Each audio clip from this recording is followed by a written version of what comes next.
Samuel Gompers was born on January 27th in London into a poor Jewish family. At the age of 10, Gompers was removed from school to work as an apprentice cigar maker. Gompers attended night school in efforts to quench his thirst for knowledge. Gompers developed a strength in language and knowledge on the Talmud would play a pivotal role in his fight for social justice. In 1863, Gompers and his family immigrated to the United States and settled in the Lower East Side of New York, where Gompers formed a debate club with his friends. Not only did this club begin to establish Gompers' prominent public speaking and parliamentary procedure skills, but it also put Gompers in contact with other driven young men. In 1864, Gompers joined the Cigar Makers Union Number 15, and then became president of the United Cigar Makers of New York in 1875. Gompers helped found the American Federation of Labor, previously known as the Federation of Organized Trades and Labor Unions, in 1881, and became president in 1886. By the early 1890s, a time of national economic recession, Gompers was touring the country with an 8-hour workday campaign in efforts to lower the labor unrest caused by high amounts of unemployed workers.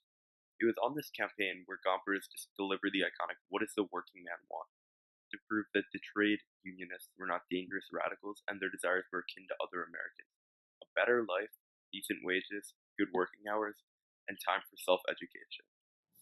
My friends, we have met here today to celebrate the idea that has prompted the thousands of working people in Louisville and New Albany to parade the streets. That prompts the toilers of Chicago to come out in their hundredth and 10,000th of people.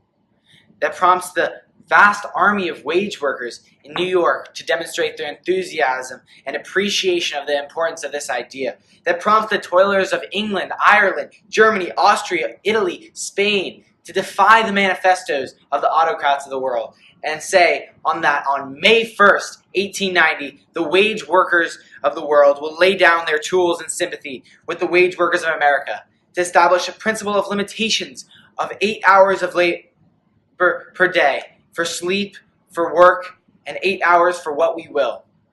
It has been charged time and time again that if we were to have more hours of leisure, we were merely devoted to debauchery, to the cultivation of vicious habits. In other words, we would get drunk. I desire to say this answer needs change. As a rule, there are two classes in society who get drunk. Those who have no work because they do not need it. They are overcome with wealth. And those who also do not have any work because they cannot get any. They get drunk on their face. I maintain that the class in our social life exhibits the greatest idea of sobriety is the class who we are, by a fair numbers of hours of a day's work to earn fair wages, not overworked. What we need to consider is first, to make employment more secure.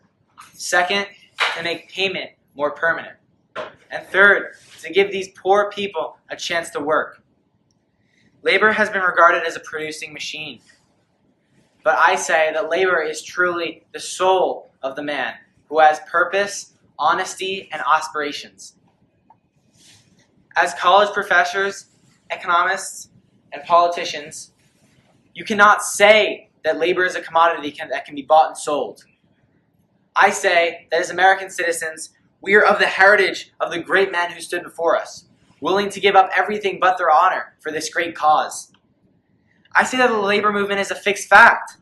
It has grown out of the necessities of people, what people desire most in life. Although many think it will fail, many want it to fail, it will be found lodged in the hearts of all Americans, and overall will be found to give permanent structure in all American hearts.